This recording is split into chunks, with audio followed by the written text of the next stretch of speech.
Good morning. Welcome back into Wake Up America. I'm Rob Finnerty. The suspending of all Russian oil has officially happened. That bill passing around midnight last night, banning all imports from Russia. Our next guest voted in favor of that legislation. It was, for the most part, bipartisan.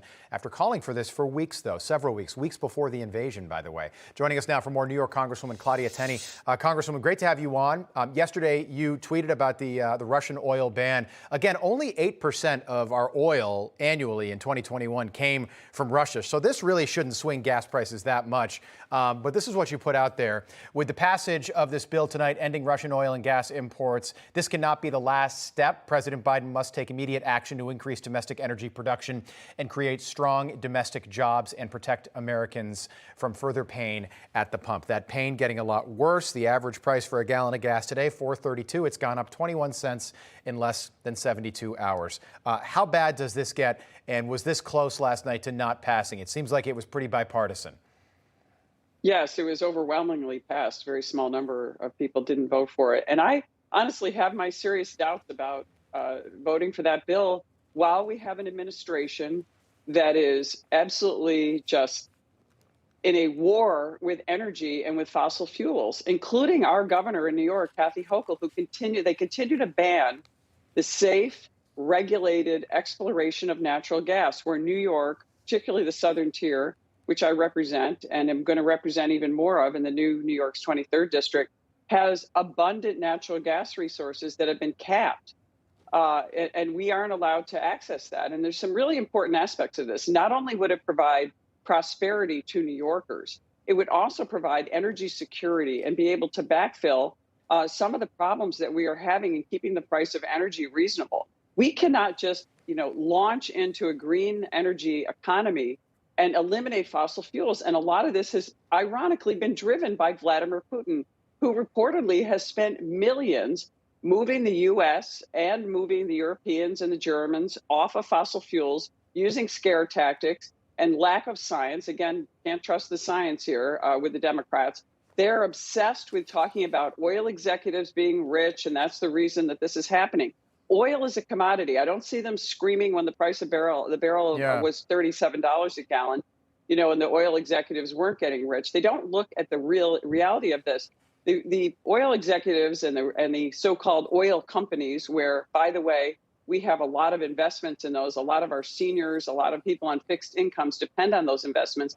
They put a huge amount of money into oil exploration and gas exploration. It's a huge investment. And if you look at their profit margins, they're minuscule when you compare them to companies like Apple and Amazon and all these companies that are just reeking, using the system. And the other side of this is a huge expense and an investment. Yeah, the other side of this, Congresswoman, 60% of all of our electricity comes from fossil fuels, according to BP. Those are the numbers from 2021.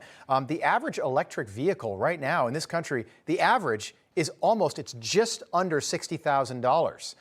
Most Americans don't make $60,000 annually, and the administration wants everyone to go out and buy a Tesla. It's totally ridiculous. Not to mention, isn't there some hypocrisy here? Joe Biden's son, Hunter Biden, was on the board of a natural gas company based out of Kyiv, Burisma, and Joe Biden's trying to do away with fossil fuels. And his son was literally part of the fossil fuel lobby. Yeah, it's all hypocrisy. This is about grifting and making money with the Biden administration. He's always been a talentless political hack who has used his political power Joe or Hunter? To enrich himself and his family. I mean, that's what he's doing. That's what happens. And they don't care. This is all for those lesser beings that are not in the elites. Those are the people that can buy Teslas and, the arrogance of, I don't mind paying more for gas, said the multimillionaire. But, I had a really heart-wrenching phone call. I did a town hall a couple of nights ago with constituents in my district where we had over 20,000 people joining, and we looked in the call suite. I mean, you could see who was waiting and the nature of the questions. Right. Most of them focused on energy, and most of them were from seniors and people who are on fixed incomes who've worked their entire lives to save, and they were living on these, smaller retirements. Inflation, the cost of heating oil and heating and gas, the cost of putting gas in their cars was making it impossible for them to pay their bills and make ends meet. They're very concerned. These are good Americans. Probably they're their families served in our past wars and served in our military. Yeah. These are people who, the average Americans who spent their whole life, can't afford to even pay their bills in their retirement that they should be enjoying right now. Such a good point. Think and about the way it's a tragedy. And Joe Biden and Kathy Hochul, our governor, refuse to understand that we need an all of the above energy strategy. We cannot just eliminate fossil fuels that we are so dependent on. And that's what I worry. I worried about voting for that bill last night, knowing that these Democrats are so ignorant and so unwilling to unleash our potential, not to mention the economic strength it would give us to be energy independent again. And one thing that's really important about the United States is, yes, we need to drill back on the federal lands and always safe, regulated, responsible drilling. Remember that. But remember something about the United States and our Constitution that's unique. Property rights are mentioned 25 times in our Constitution.